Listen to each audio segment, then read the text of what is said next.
Stop 13. The Hamilton House, 601 Jackson Street. The Hamilton House was built in 1912 and is another good example of the colonial revival style, which was particularly prominent in Albany. The second house past the parking lot is our next stop. Stop 14. The BIBB House, 629 Jackson Street. The BIBB House was built in the Victorian style with Queen Anne influences as evidenced by the corner turret. Note the details of the side porch.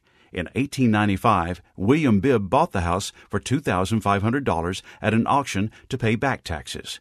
Bibb was a grandson of Alabama's first governor. The large brick house across the street is our next stop. Stop 15. The Wiley Home, 646 Jackson Street. Built in 1910, the Wiley Home is a good example of colonial revival architecture. Note the giant order of the central portico, the boxed cornice, and the wide frieze. Stop 16. The CHENAULT House, 650 Jackson Street.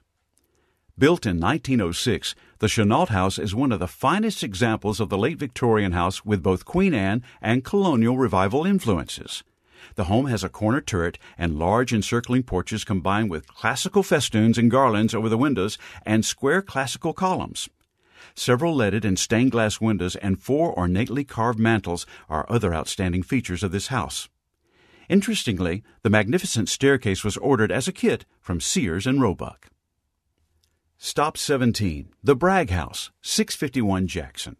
Across Jackson Street from the CHENAULT House is the Bragg House. Built in 1911 by Dr. and Mrs. Simpson, it is an example of Georgian revival architecture that was so popular early in the 20th century. Stop 18. Westminster Presbyterian Church, 801 Jackson Street. Westminster began when a group of 16 men and women met in 1888 with the Reverend John Davis, who had been sent to New Decatur by the Presbyterian Home Mission Board. In April of that year, the Reverend Davis went back to the board to train as a full-time pastor for Westminster. However, upon his return to New Decatur 7 months later, he was not allowed to leave the train because of the yellow fever epidemic. The following spring, the Reverend E. Horace Porter was sent to New Decatur as Westminster's first pastor. When he arrived, he found no church building, only a lot on 8th and Jackson. In 2009, Westminster celebrated its 120th birthday.